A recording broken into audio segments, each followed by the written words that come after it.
Hola, bienvenidos a una clase más de tecnologías para manejo masivo de datos.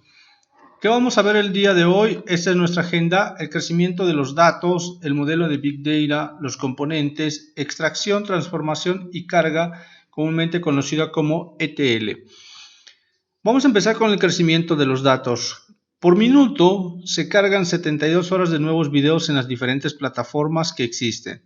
Se envían alrededor de 204 millones de correos electrónicos. Se hacen alrededor de 4 millones de búsquedas a través de Internet por los diferentes buscadores. Se comparten en todas las redes sociales que existen alrededor de 2.460.000 piezas de contenido. Se hacen más de 200.000 posts por cada red social que se está utilizando. Y se comparten alrededor de 347.222 contenidos de mensajería móvil. Es decir, nosotros utilizamos WhatsApp, Telegram, entre otras aplicaciones. Se está compartiendo información a través de todas estas plataformas. A través de todo esto se hace una gran cantidad de datos. Se descargan alrededor de 48.000 apps por minuto. ¿Qué quiere decir con esto? Que los datos son muy grandes. Ya se va teniendo un crecimiento anual, se va creciendo exponencial esto, y la información que se obtiene es de gran ayuda porque le permite a algunas empresas obtener información para ver qué es lo que sus clientes necesitan para mejorar los procesos de venta, para mejorar los procesos de servicios que ellos ofertan. Las plataformas utilizan toda esta información para uso comercial y lo seguirán utilizando.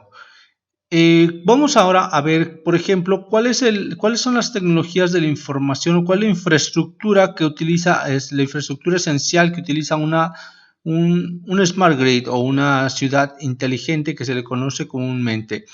Esta estructura está conformada por una red de área local, ¿no? Podemos conocerlos, pero esto está dividido en tres partes.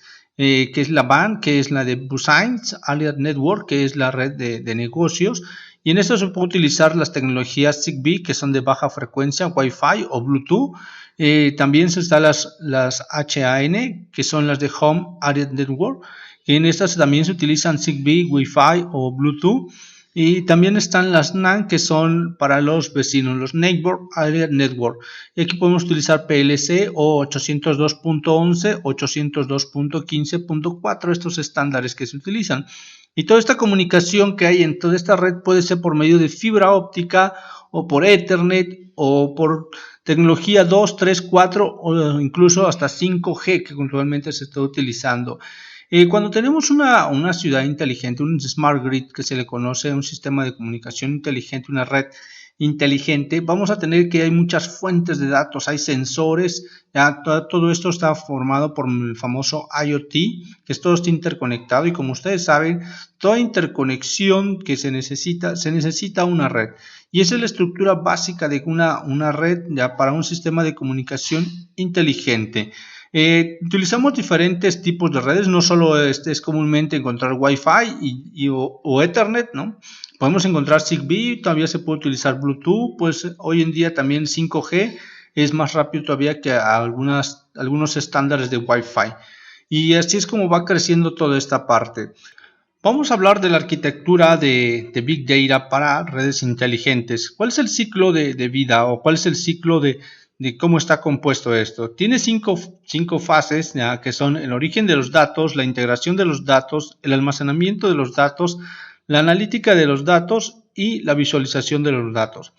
Para esta arquitectura, el origen de los datos pueden venir de sensores, puede venir de subestaciones, puede de diferentes distribuciones de energía, datos históricos, de dispositivos de los clientes. Tenemos una infinidad de origen de datos. No solo es de sensores o no solo es de dispositivos de teléfono, sino tenemos una gran cantidad de orígenes de datos. Cuando nosotros conectamos todo a una red, todo que es lo que está conectado a esa red va a generar un flujo de información.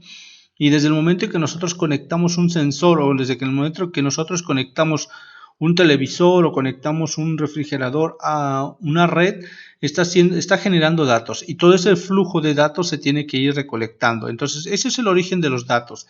En cuanto a la integración de los datos, En cuanto a la integración de los datos, podemos utilizar un sistema de una arquitectura orientada a servicios, un CIM, un EBS, un Machines. Hay diferentes estrategias o diferentes, en este caso, aplicaciones arquitecturas podemos llamarle, arquitecturas que nos van a permitir integrar esos datos. Una vez que nosotros integramos esos datos, se tienen que almacenar estos datos y hay diferentes modelos o formas de almacenar los datos. Y en ese caso hay diferentes tecnologías, como la del sistema de archivos distribuidos, como los de Google FS, los de Quantcast FS, HDFS, incluso se puede guardar toda la información en base de datos no SQL, como ya vimos que hay tipos de datos estructurados y no estructurados. Aquí ya no utilizamos MariaDB o SQL Server, ya utilizamos otra tecnología para almacenar los datos porque ya son datos de gran cantidad que las bases de datos relacionales no podrían administrarlo. También tenemos, se pueden almacenar por medio de documentos, entonces que esa es la base también de Big Data. Una vez que se almacenan esos datos, es muy importante que todos los datos que llegan del origen no se van a almacenar tal cual van llegando, sino que tiene que pasar un proceso, ya, y ese proceso, una vez que los datos se pasan ese proceso, ya se van almacenando. Imagínense que tenemos un auto autónomo y ese auto autónomo está enviando información a través de los diferentes sensores. Lo que tiene que hacer, en este caso, la capa de integración de los datos tiene que recolectar esos datos y tiene que empezar a ver cómo almacenarlos. Antes de almacenarlos tiene que limpiar esos datos, verificar que esos datos sean válidos y que no sean datos basuras o que no estén duplicados. Una vez que ya se validó eso, se mete a la capa de almacenamiento de datos. Y aquí existen muchas tecnologías para almacenar datos. Una vez que ya se almacenaron los datos, entonces ya se puede hacer un Data Analytics, ya se puede analizar esos datos y hay diferentes formas de analizar los datos a través de señales, a través de eventos o lo que es el Data Science, ya para los clientes, ya, o el análisis de ingeniería de operaciones, ¿no? Cuando ya se hace un análisis de datos, ya se estructura bien esos datos, en la última capa se puede visualizar los datos en 2D, 3D. Incluso cuando ustedes quieren comprobar esto, si se meten a sus redes sociales o se meten a YouTube, pueden ver las estadísticas de un video que han publicado, pueden ver todo eso en tiempo, el tiempo que se visualizó, las publicaciones hasta dónde han llegado, y esto ya es cuando ustedes ya ven en forma de gráfica.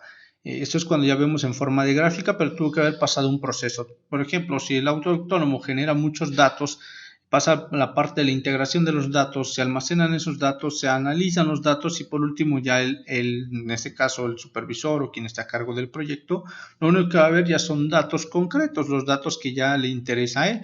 Pero para llegar a esa gráfica, para llegar a ese reporte, tuvo que haber un proceso ya desde que se empezó a recolectar los datos, desde que se empezaron a limpiar esos datos para que pudieran ser presentados y fuesen datos concretos, datos correctos que realmente necesitaba el usuario visualizar. Ese es el proceso, es el ciclo el ciclo de vida, si lo queremos conocer, el ciclo de vida de Big Data, cómo está compuesto.